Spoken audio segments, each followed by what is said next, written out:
President of the 1916 Company at Watches and Wonders 2025. We are at Moser Cie with the CEO, Edouard Meylan. Edouard, thank you for joining us. My pleasure having you. So you've done silly watches on a stunt basis in the past, but these watches are absolutely for real. Tell me about the Pop Collection and where this idea came from. Well, you're right. We used to do very symbolic products, crazy products, the cheese watch, the Swiss Alp watch. I would say this is in the same vein. It's during a show like this, when we have 60 brands launching all kind of watches, relatively standard watches, you want to stand out. You want to make a statement about who you are, where do you stand in your spirit, in your culture, in your philosophy, in your design. And this is the pop. This is the pop because Moser has been very dynamic, colorful. We have an era which was all black with the Vanta black. Then we started working on the Fumé enamel dials, and then we started playing with stones. Last year we did a collaboration with Studio Underdog. We put the two together. We said, hey, let's make a statement, something that stands out. This idea of pop art. I was here exactly 9 months ago at the APHG, which is the suppliers fair, similar to what we have here, but with suppliers playing with stones, and suddenly I'm like, oh, all those beautiful colors, can we combine them? And this is the result.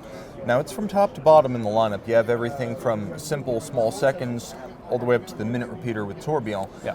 Walk me through some of the materials that are used here and how you made the decisions on what material would be featured in what watch. You can see these are the 6 fundamental stones used. We've got opal, we've got lemon chrysoprase, we've got turquoise, Burma jade. A lot of drama here. These could not have been easy to make or, frankly, to combine. How did you decide what style and what stone for what model? So it was really finding stones that were relatively homogeneous in color and bright colors. That was the start. You know, like what would be orange, what would be turquoise, what were the really vibrant pop colors that we could find, and then how to combine them was the next step. So we chose those stones, and we went all over the world. We have lapis lazuli from Afghanistan, the opal is from Peru, turquoise is from Arizona, chrysoprase I think is South Africa, and jade is from Burma. So really from all over the world to find the most vibrant colors and then see which one fit together. Are these limited edition or more like limited production? No, they're limited edition. It's really a drop. It's really now. It might never be. We might never do this again. So we do 28 pieces of the small second in 38 millimeter in steel. We do 8 pieces of each tourbillon in 40 millimeter, and each minute repeater is unique. So there's 6 combinations, so 6 times unique pieces, 6 times 8 tourbillon, and 6 times 28 small seconds. Was this ever envisioned as a route to customization, or is that something you probably can't manage at scale? Yeah, it's difficult to scale. I think here it's really more of an art theme, like a topic. We organize cocktail parties around the pop topic. It's something we're going to travel with for the next few months. So no, it's more seen as a drop, something that happens now. Of course, we might have customization in the future, unique PCs, if it's really something that adds value, that is something we didn't think about, but otherwise it's really about this collection. So this is not a mix and match. Tell me a little bit about the challenges of making dials out of stone. Well, first you need to find the stones. Then you need to cut the stones to very, very thin layers, and that's extremely complex. But I think in this case, the most complex part is to match, for example, the small second and the main dial, because you need to be such a precision. It cannot overlap, obviously, but there cannot be a gap. So imagine those stones that are natural stones with imperfections, and when you cut them, might be many of them break. Hopefully, not all of them, so we can have 28 of the small seconds and 8 of the tourbillons. Now, of the watches on the table, I'm guessing they're all steel except for the tourbillon minute repeater. That's correct. Yeah, steel for the small second and steel for the tourbillons. So you mentioned this is almost like a pop-up. It's going to be a short time offering. Are you envisioning this as one model year only, or are you going to play it by ear? We'll see. I mean, I already had 100 of people asking me, are you going to do this in the Streamliner? Tempting, but right now it's not what we envisioned. It was really about creating something that stands out for this. It was not envisioned like it would be a standard for Moser. But you never know, maybe a color stands out and maybe we want to do something similar and a one edition only for Streamliner. To be honest, I don't have had the time to sit down and take a little bit of distance. We dropped it like 3 days ago. And at first, a lot of people didn't even understand that these were natural stones. They were like, oh, what are all those colors at Moser? This looks like a firework. And they come here and like, oh my God, these are natural stones. And look at the beauty of this Burma jade and stuff like that. So for us, we need to absorb that, digest it, and then we'll see what we do with it.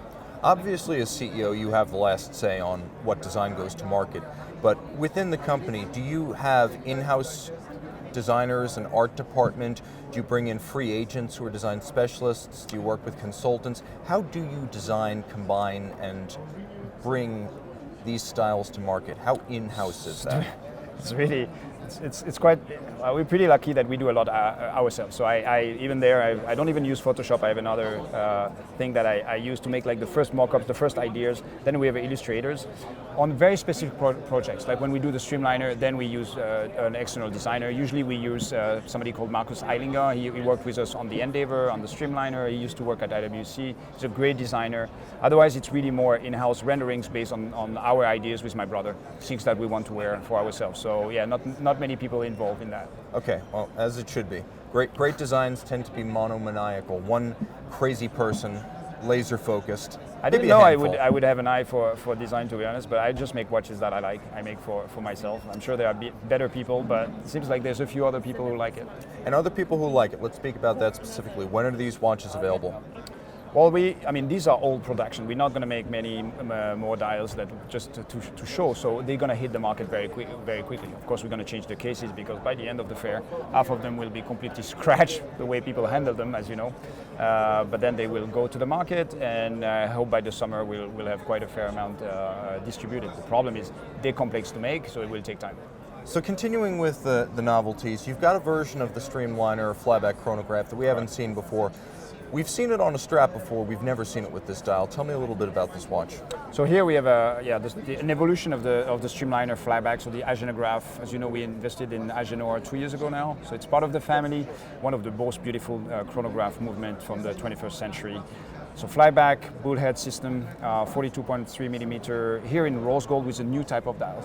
The original dial for the chronograph was very reminiscent from the 60s, 70s, those typical like Olympics chronographs with a big 60 at 12 o'clock. We removed that, tried to be a little bit more elegant, and introduced a new type of dials. These are the frozen dials. The way we produce those looks a little bit like the enamel dies that we will see later, but it's actually a different type of process to produce those. It's actually a hand engraved stamp, and then we stamp the brass dial, and then we create a galvanic color, and then with zaponage we get the transparency on it. So a beautiful new type of movement of dies for Moser. A very cool effect, and it's got a lot of, I guess you would say, three-dimensional qualities to it. Sparkle. It looks like almost like quartz crystals. It does. It's got more of a feel of a natural material than something that's industrially produced. It is. Yeah, it does almost feel like I took a boulder of quartz and broke it open, and this was what was inside. It has a little bit of, as I said, a feeling of like stone or enamel. The problem with stone is enamel, you need more height, and they're extremely expensive. So I think it's a great, I wouldn't say compromise, but it's a great way to introduce such vibrant colors and structure in a model like the Streamliner. And so I believe these are 42.3 millimeters. That's correct. Streamliner Flyback Chronos, 120 meter water resistance. That is correct. You've got a rotor that's under the dial, so it's an automatic, but you can't see the rotor on the case back because it's on the dial side of the watch. And then you have the Hagenograph movement, which is probably one of the most innovative and impressive chronograph calibers in the business. It's column wheel with superb feel. It's got flyback capability, center radial minutes display, and probably about a 52-hour power reserve. 76. Really? Yeah. 76 now. Okay, excellent. So even better. So you can see this watch is absolutely stacked. Now I've heard you can use the triggers underwater. Is that true? Correct. That's a big boast. Say that a little louder. That is correct. They can use the triggers for the chrono function underwater, and that's right from the horse's mouth. Full clasp. You've got a couple of strap options. I'm sure Moser can set you up if you want a different color. I even have a gold bracelet. A bracelet is possible. In gold, yeah. Okay. So there are quite a few options. The big innovation for this year, though, is going to be this frozen dial. This is something entirely new to the brand. So if you're into the Streamliner Flyback Chrono, but you want something that's new, fresh, and never done before, even by this brand, is probably the route to go. And there is the steel version. Unfortunately, it's flying somewhere. We don't have that many, but same on bracelet in steel with the green version of that frozen dial.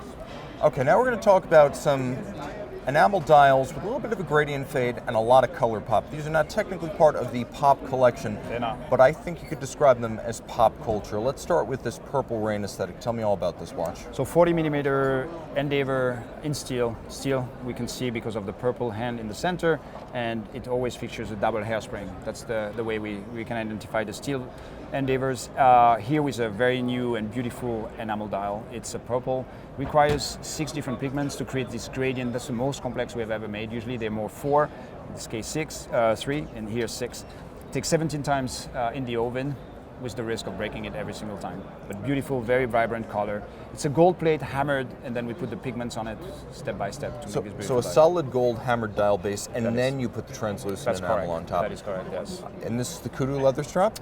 We put a purple kudu leather strap, but you can put like it looks beautiful on a gray ostrich or a beautiful croco as well.